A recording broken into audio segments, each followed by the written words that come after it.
Rutte está hablando alrededor de la fotografía de la OTAN, de la presión de Rusia, de la situación geopolítica de China. Vamos a escuchar a más Rutte a la llegada de esa reunión de la OTAN. To protect NATO against also these new developments. So this will be an important day. We will have Ukraine during the day in the lunch. We have a NATO-Ukraine Council where Dennis Shmihal, the defense minister, will be participating, and also Kaja Kallas, the EU High Representative. And then we will have later today, after I've seen you in the press conference, I look forward to that, of course, we will have a Ukraine Defense Contact Group where we will discuss ramping up the support for Ukraine even further under the leadership of the two defense ministers of Germany and the United Kingdom, Boris Pistorius and John Healey. And one of the issues we were discussing is this new program which we launched only in August, the program where the United States is again delivering essential lethal and non-lethal military support to Ukraine, paid for by allies, already 2 billion committed, and I have every reason to assume today that many other countries will sign up.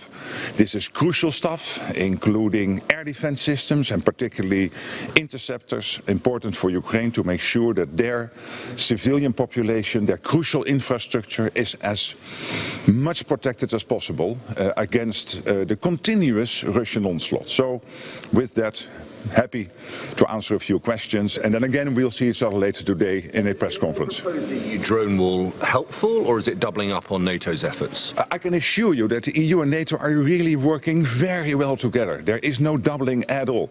Ursula von der Leyen, the President of the European Commission, myself, the relevant commissioners, including Kubilius and of course Kaja Kallas and the others, we are all making sure that we make use of the strengths of the two organizations. And NATO is good at the hard stuff, which is the standard setting, the capabilities, the military side, and the EU has the enormous soft power of the internal market, the enormous soft power of making sure the money is there, making sure that the nations in the EU are aligned, and this combination is crucial to work together.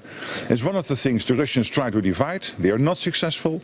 We are working very well together. Mr. Rutte, talking about what makes you so confident that there are going to be big announcements on the Pearl Initiative from the Europeans today? So far there hasn't been a lot of movement. There has been a lot. We have seen immediately when we launched the program, seen the Germans and the Dutch and the Canadians and the Swedes and the Danes and the Norwegians stepping up. But I assure you, but maybe I can tell you a little bit more during the press, that today other countries will come forward. I'm really positive. Of course, part of my task as Secretary General, and this has been the case for my predecessor, for me, is to make sure we keep the support for Ukraine as strong as possible. And I'm really proud that as a collective alliance, we are able to do that, to make sure that Ukraine stays in the fight as strong as possible. Do you believe now is the time that Ukraine will receive longer-range offensive missiles?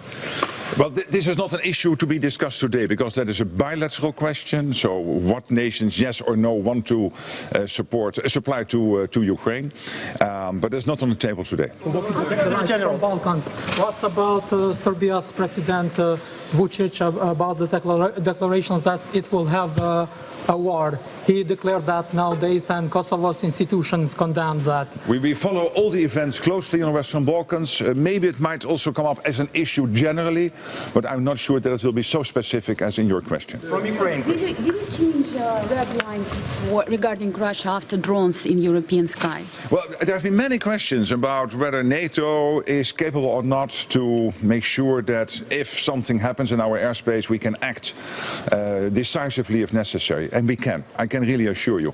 The problem is this, that some are saying, not inside NATO, but sometimes in the public debate, that if a plane, a Russian plane, be it intentional or not, enters NATO airspace, that anyway you have to take it down. And I don't agree. I think you have to make sure that you are absolutely convinced whether yes or no it is posing a threat.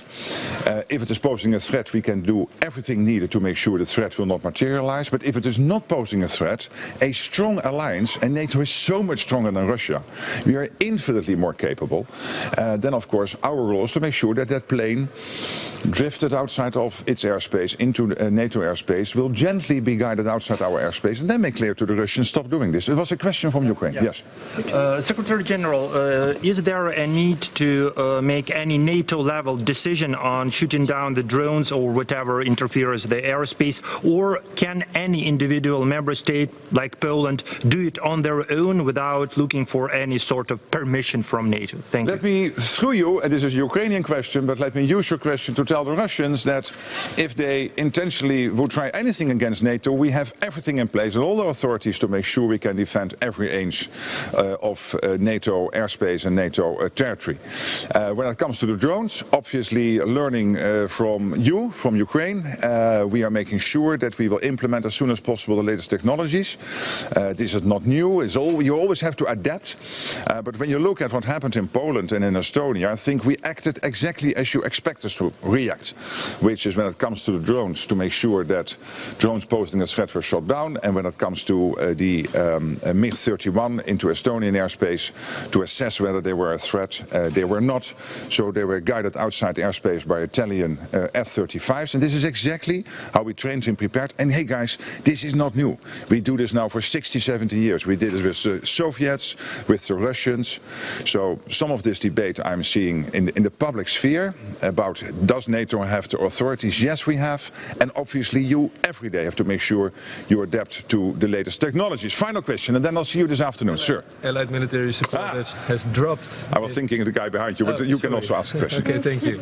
Allied military support has dropped considerably in the course of the summer. How do you explain, and are you concerned? It has not. When you look at this year, it is more or less on average with last year, all the essential stuff going. And I'm proud of this, because we thought, the Russians thought probably when they started this war, first they thought they would win it in 3 weeks. Now we are in year 4. They have lost 1 million people, dead or seriously wounded, only gained this year very incremental successes, very small size of Ukrainian territory. Again, 1 million people lost or seriously wounded, and the support for Ukraine last year, this year continues to flow, lethal and non-lethal. Thank you so much, and I'll see you later today.